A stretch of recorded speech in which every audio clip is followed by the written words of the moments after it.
কি বলবে? তোমায় হৃদ মাঝারে রাখবো, ছেড়ে দেব না দিদিকে, হৃদ মাঝারে রাখবো, ছেড়ে দেব না।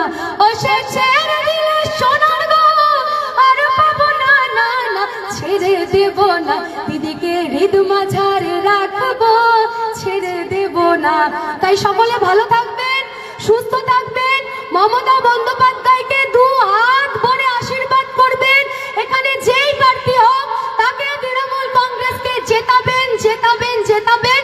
কারণ দিদি আপনাদের পাশে 365 দিন 24টা ঘন্টা আপনাদের পাশে রয়েছে। তাই সকলে ভালো থাকুন, সুস্থ থাকুন, ভালোবাসায় থাকুন, ঐক্যবদ্ধ থাকুন। জয় হিন্দ, জয় বাংলা। মমতা ব্যানার্জি জিন্দাবাদ, অভিষেক ব্যানার্জি জিন্দাবাদ, তৃণমূল কংগ্রেস জিন্দাবাদ, আমাদের সকলের প্রিয় নেতা অনুব্রত মণ্ডল জিন্দাবাদ।